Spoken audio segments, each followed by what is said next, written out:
Cerita Amanda Manopo tersesat di Gunung Arjuno nyaris gak bisa pulang. Assalamualaikum warahmatullahi wabarakatuh. Shalom. Om Swastiastu, Namo Buddhaya, Salam Kebajikan Rahayu. Selamat datang di channel YouTube Alur Kehidupan. Pada segmen kelam kali ini, kami akan membahas tentang cerita Amanda Manopo tersesat di Gunung Arjuno. Nyaris gak bisa pulang.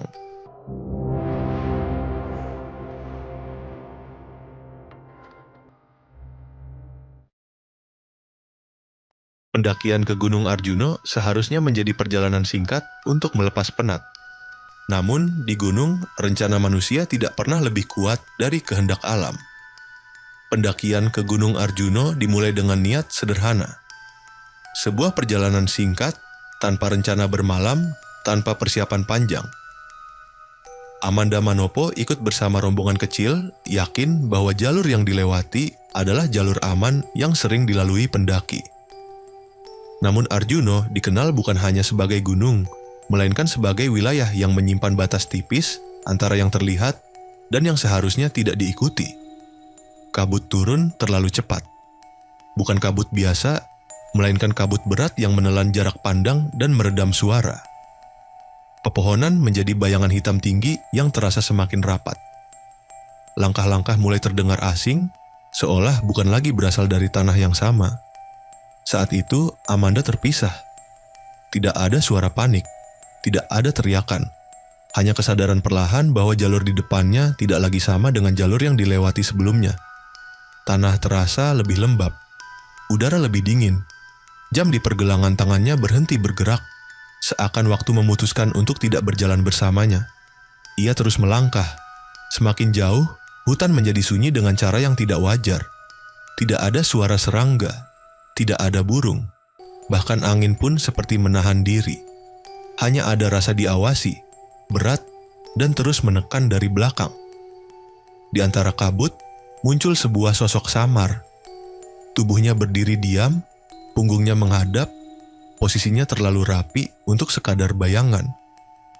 Sosok itu bergerak perlahan, selalu berada pada jarak yang sama, seakan memastikan Amanda tetap mengikutinya.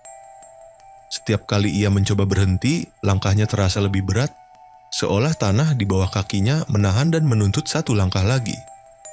Hutan berubah. Pepohonan menjadi lebih tua. Akar-akar menjulur ke permukaan tanah, melilit dan saling menekan, menyerupai urat-urat hidup. Udara berbau tanah basah dan sesuatu yang telah lama ditinggalkan. Sosok itu berhenti di sebuah lapangan kecil. Di tengahnya berdiri pohon besar dengan batang menghitam, akarnya menyebar seperti tangan yang mencengkeram tanah. Di bawahnya terdapat batu datar penuh lumut, seolah telah lama menjadi tempat singgah. Saat Amanda mendekat, pantulan samar di permukaan batu memperlihatkan sesuatu yang tidak seharusnya ada. Wajah yang sama, bukan bayangan, bukan refleksi kabut, melainkan bentuk yang menyerupai dirinya sendiri dengan ekspresi kosong dan mata yang terlalu dalam untuk disebut hidup. Wujud itu berdiri tanpa bergerak, namun keberadaannya terasa menekan, seperti beban di dada. Kabut berputar perlahan, menutup jarak. Udara menjadi semakin dingin, tanah di bawah kaki terasa lunak, seakan siap menelan siapapun yang berdiri terlalu lama. Di saat itulah, cahaya samar menembus pepohonan. Senter-senter bergerak cepat, memecah kabut. Suara langkah tergesa terdengar mendekat. Tekanan di sekitar Amanda mengendur, seolah sesuatu terpaksa melepaskan genggamannya. Ketika ia terjatuh dan pandangannya menggelap, wujud di dekat pohon itu tidak menghilang. Ia tetap berdiri di tempatnya, diam, menunggu. Amanda ditemukan tidak jauh dari jalur pendakian utama. Tubuhnya lemas, napasnya berat.